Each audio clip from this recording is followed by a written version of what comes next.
Sharing is Caring by Itslivybear, Chapter 1, Childhood Speedruns. They think it was a quirk, actually. It makes sense, most things are. But this didn't used to be a thing until about 50 years ago. But the fact that there was a quirk that could alter reality and the future on such a large scale, they never found the person who did it, but most people didn't care. In the world, as of 50 years ago, 95% of the global population had a soulmate. Of that number, about 1% had more than one. Soulmates could use each other's quirks for a short period of time or much weaker, but people used this to find their soulmates. The strength of the borrowed quirks increased with the strength of the user and the strength of the bond. Not all soulmates worked out. It was just the universe's way of choosing someone for you, but you still had to make it work, and it didn't always. Some people never found their soulmates and were perfectly content in their marriages and lives. And of course, there were the people who never had one in the first place. The quirkless had extremely difficult times finding their soulmates since they had no quirk to be borrowed. Izuku was excited for his 4th birthday, so he could find out if he had a soulmate. He loved quirks, so he knew it didn't matter what type of quirk they had, he would love it. "I'm sorry, your son is quirkless." He felt the all-might toy drop from his hand and found he couldn't move. Everything was numb.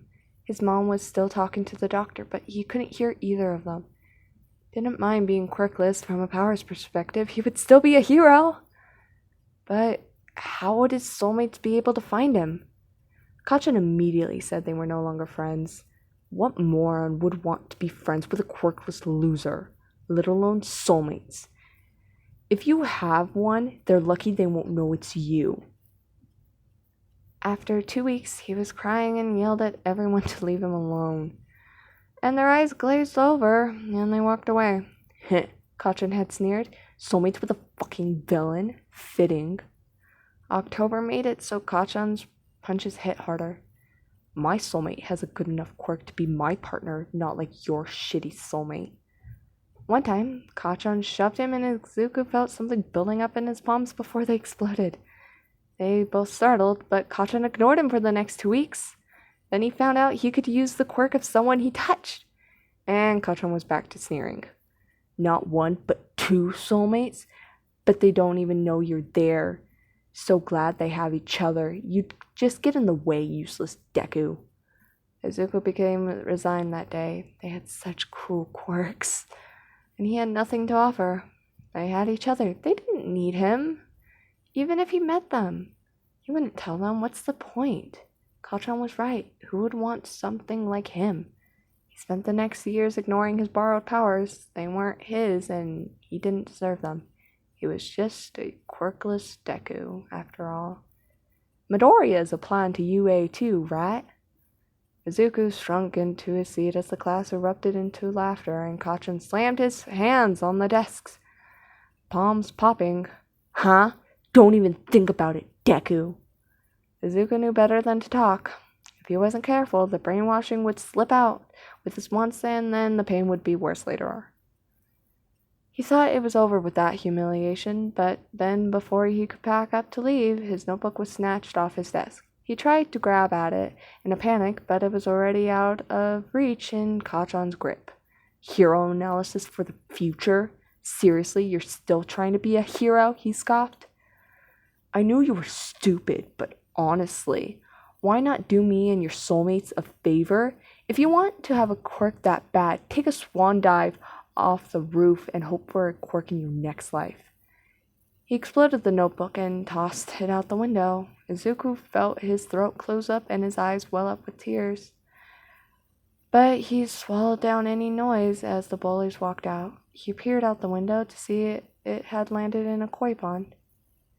He waited a few minutes to make sure the other students had cleared out before walking down himself, gazing sadly at the burnt and soggy notebook. Silly fish, he whispered. That's not food. It's not really anything anymore. But I'm sure you'll get sick if you eat paper. He was listless, walking home, and wasn't really taking in his surroundings. He vaguely heard the shifting of a sewer cover behind him, and the murmur of a squelchy voice before suddenly he was surrounded by cold and slimy wet. His eyes widened and he began to panic, trying to claw out of his throat. Don't worry, it will be over in 45 seconds. And then you won't feel a thing. Black spots started appearing at the edge of his vision, and he could feel his struggles getting weaker. Would he be getting out of this, or would he die here? Smash! He barely felt like he recognized that, but his brain had been without oxygen for too long, and his vision faded to black. He was glad in that moment that it wasn't the type of soulmates that they could feel each other's pain. His face was being slapped, which was pretty odd and a little painful, to be entirely honest. Ah, you're awake, my boy! Izuku was instantly awake, sitting ramrod straight and staring with wide eyes at All Might, the number one hero. His mouth opened and closed like a fish before the man just laughed. I have already signed your notebook, but now I must be off. I must deliver this village to the police. He stood, and Izuku could only croak, Wait! I'm sorry, my boy, but I must be off. Without thinking, Izuku lunged forward and grabbed onto the All Might's leg. As he jumped away, he shut his eyes and held on tight. Even once, All Might noticed and tried to shake him off.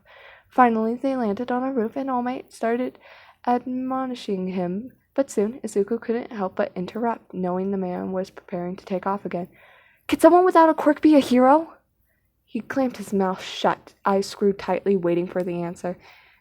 When he heard a wet-sounding cough, he peeked one eye open and immediately taken aback. What? What was the skeleton man doing on the roof, and where was All Might? Relax, kid, I can see it on your face, but I can assure you, I really am All Might. I got an injury many years ago that left me like this. It's like flexing at a pool, I guess. As for your question, the skeleton man, apparently All Might, hummed and stroked his chin. Do you have a soulmate? Izuku hesitated, then shook his head. Technically, he was telling the truth. Then I'll have to say no. Without any type of power, being a hero is asking to get yourself killed. You could try being a police officer or some other perfectly respectful position, but a hero? You have to be realistic, kid. Izuku hung his head. He was expecting it. There were heroes and sidekicks that got by on strong quirks of their soulmates, but Izuku shouldn't use the power of his soulmates. They would no doubt be disgusted to find that a quirkless nobody like him was part of their universe designated bond, especially since their quirks were so cool. All Might jumped away, leaving him with himself, his backpack, and his thoughts. He was shaken out of them by the sound of explosions, and his head shot up, seeing smoke rising from a place a block away. He sped down the stairs, running faster than he had in a long time, pushing through the crowd of people only to have his heart sink. Kachan, the sludge villain from before. Heroes just standing around. He didn't notice skeleton All Might in the crowd, far too focused on his classmate. He could see the bright crimson eyes wide with fear. Their eyes locked, and Izuku was moving, sliding his backpack. He swallowed. Hey! The sludge villain sneered. Back for round 2? Sorry, kid, but this meat sack is way. Let him go! He flung his backpack with the last word, and the sludge villain's eyes went blank, and Kachan fell to the ground, released, coughing.